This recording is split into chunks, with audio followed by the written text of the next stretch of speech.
Abarundi ubwabo bakwiye gufata iya mbere mu gukundisha abandi igihugu biciye mu bikorwa vy'iterambere nk'uko Pierre Claver Niyungeko umuyobozi mukuru w'ishirahamwe Madiko rikora ibintu bitandukanye harimwo intebe z'ishuri n'ibindi abivuga. Mu gikorwa co gutanga imfashanyo y'intebe kw'ishuri ry'intango rya Gihinga muri komine Kanyosha intara ya Bujumbura kuri uyu wa 18 Nyakanga 2023 uwo arongoye ishirahamwe Madiko ryakoze izo ntebe avuga ko iyo mfashanyo bayitanze kugira ngo berekane umutima wo gukunda igihugu. Uyu mwaka maze kubona yuko hari uburyo bukeya bubonetse, naciye nja hamwe nabo dukorana turegeranya uburyo, turavuga tuti tugomba gukora intebe zo gufasha amashure kugira ngo dukore ikintu natwe mu gihugu cacu cerekana gukunda igihugu. Ikintu ca mbere umutima winyegeje inyuma yacu ni ugukundisha abantu igihugu. Nimba izi ntebe tuzitanze ishirahamwe ryacu abarizi suko ari twebwe turi ishirahamwe rikora ibintu dufise amafaranga menshi, oya dufise uwo mutima wo gukundisha abantu igihugu, dufise uwo mutima wo gukundisha abantu igihugu kugira ngo umuntu wese amenye yuko aho aherereye afise ico yokora kugira ngo igihugu gitere imbere. Si abafise vyinshi batanga, n'abafise umutima wo gutanga bashobora gutanga.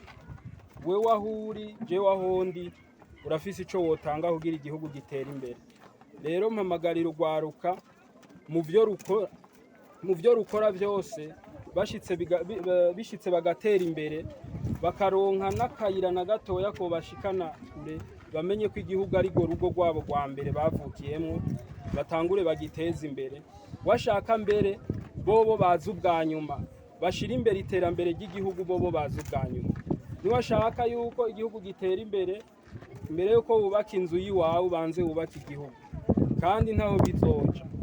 Ivyo rero nivyo ndiko ndahamagarira urwaruka. Abantu benshi biteze urukiza ku bandi bantu, mu bantu nta rukiza ruriyo, kwa mwene wanyu nta rukiza ruriyo. Urukiza ruri muri wewe, urukiza rukiza igihugu ruri muri wewe nyene, niho runyegeje. Nta wundi muntu ashoboye kukurusha.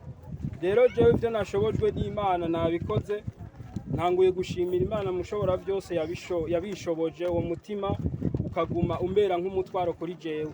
Nimba twiyumviriye kuri iri shure ni kubera ari ishure ry'igihugu. Iki gikorwa kiri muri valere y'imiliyoni 4, urishira hamwe rikiduga murumva ko kiba kitoroshe. Umuyobozi w'iryo shure Manirambona Canisius arashima iyo mfashanyo kuko ngo iryo shuri ataho ririgeza. Ni ishure rero by'ukuri mwabonye amabuye, mwabonye amashure batari make yuzuyemwo intebe, amatafari. Ni ishure rero rikiri mu chantier, ni ishure riko ririyubaka.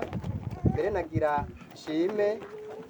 shimira bwa mbere nyakubahwa musitanteri, barigoye baraduha isakazo y'aya mashure aya nyene mubona nta myaka 2 irahera yaturonkeje. Mbere ndetse na nyakubahwa deseye baradushigikira cyane mu kuduha intebe. Nagira ndabashimire ko mwatwiyumviriye, nshimire n'ababubahwa baje kudutera iteka muri rishirahamwe ryiza cyane Madiko yaje uno munsi kudutera iteka. Mwabonye ko n'ingabanwa baje bayituzaniye, mbere ndetse mukaba mwanagamburutse muraza kuyitora hariye. Rero by'ukuri numva ibyishimo byinshi, kumbure ngira ngo mwabonye aho ibikorwa tubigejeje. Eka n'umuyobozi w'indero muri komine Kanyosha nuko abibona, avuga ko iyo mfashanyo ari amateka adasanzwe kwishira hamwe Madiko.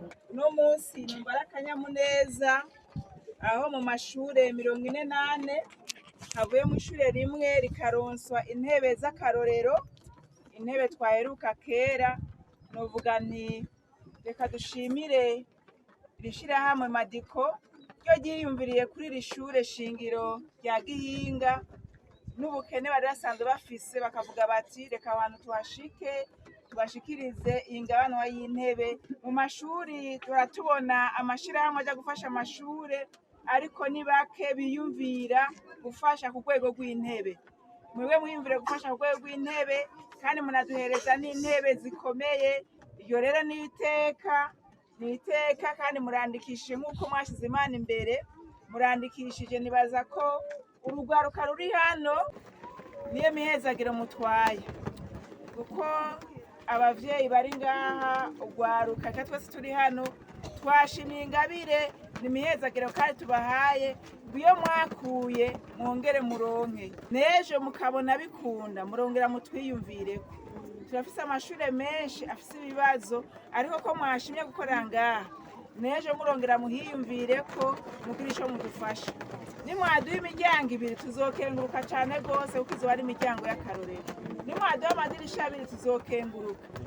Murabona ko n'ishure atani sima rifise eka ribuze ibintu vyinshi ariko turashimye cyane rwose. Iciyumviro c'ishirahamwe Madiko co gukunda igihugu biciye mu bikorwa vy'iterambere kirashimangiwe n'ubuyobozi bwa komine Kanyosha. Safari Trifine arongoye komine Kanyosha. Natwebwe ijambo n'umunezero, ijambo rya mbere n'umunezero kubona Imana yahisemwo twebwe komine Kanyosha iri shure rya Gihini.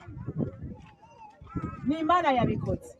Gukunda igihugu nukubanza ukumva ko hejuru iruhande y'abavyeyi iruhande y'abantu bose ubona mbega bahurikiye mu gihugu. Igihugu cakujana siko gukunda Uburundi ntitugire muri Burundi bwacu gusa mugabo dushire ku mutima.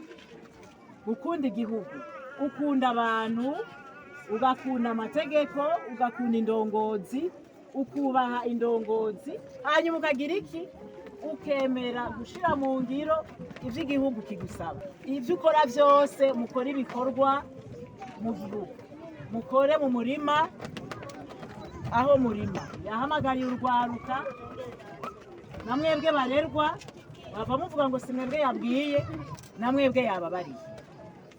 Iyo ico muzokora cose mukore vyiza mubanze mwige neza kugira ngo ababubahwa batugabiye baze banezerwe n'uko mwamenye kuko batuvunye ubukene bwinshi. Iruhande y'iyo fashanyo y'intebe ishirahamwe Madiko ryarahaye kandi abanyeshuri babigeme udutambara bakoresha mu gihe c'ubutinyanka ku fashanyo y'umugenzi w'iryo shirahamwe Fabrice Manirakiza.